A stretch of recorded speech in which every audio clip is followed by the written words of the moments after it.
Now listen to this. This is mind-boggling. This is just too much. This hadith is too much. As in, it's so powerful. If you were to reflect on it, you should, maybe faint. When Allah loves a slave, He calls on Jibreel. Who's Jibreel? You know who Jibreel is? The greatest of the malaika, as far as Ahl Sunnah wal Jama'ah. The one whom when the Prophet ﷺ saw, he fainted alayhi salatu wasalam, because of his wings had covered the horizon. Jibreel, the angel who's responsible for the most virtuous thing, which is conveying the revelation from Allah to the messengers of Allah. Jibreel, and what do you know about Jibreel? Allah said, whoever is adu, whoever is an enemy to Jibreel, then Allah is the enemy to the disbelievers. Allah defended Jibreel in the Quran. Jibreel, the one who took the Prophet ﷺ in Al-Isra al-Mi'raj, in the ascension to the heavens. Jibreel, the malak, which we don't know what to say about, because of his honor and his virtue in the sight of Allah.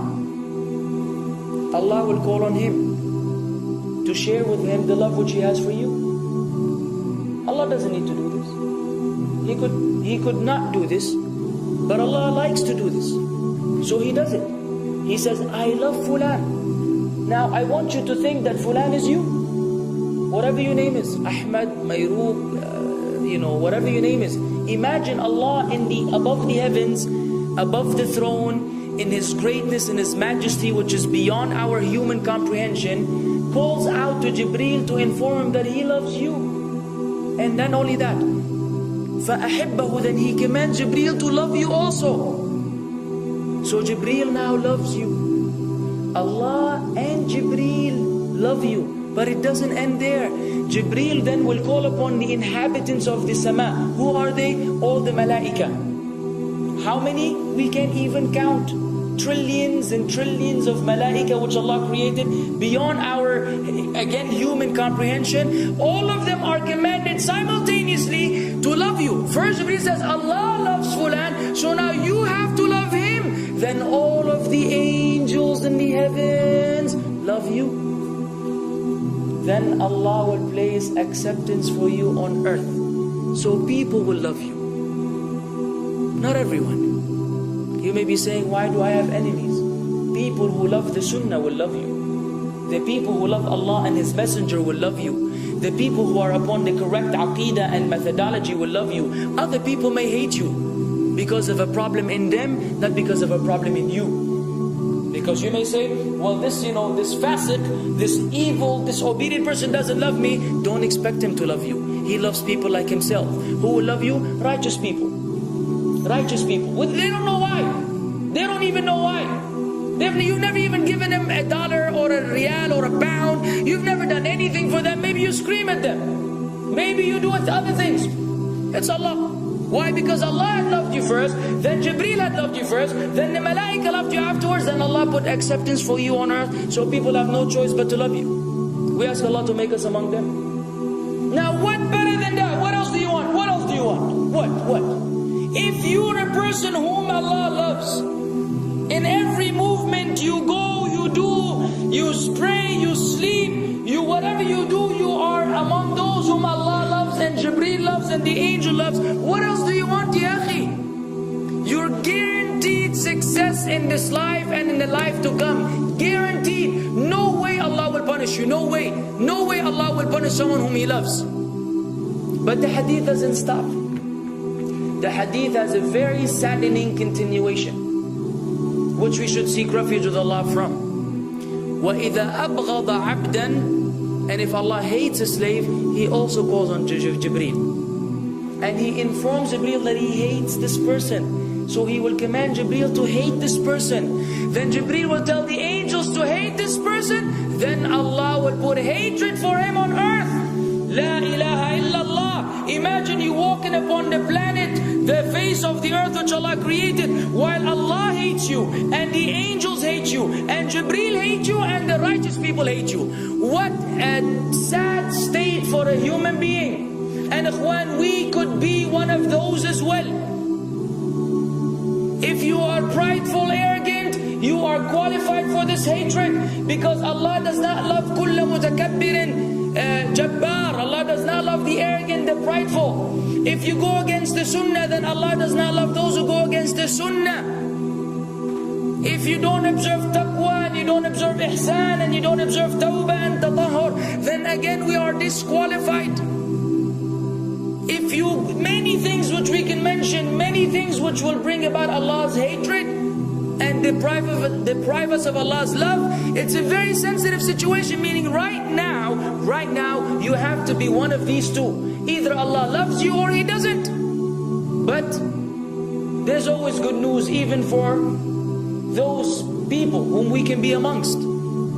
It's not too late because you're alive. It's not too late because it's Ramadan. It's not too late because you're breathing. Even if you led a life of someone who had attained Allah's hatred, if you were to return to Allah, then Allah will love you and be happier.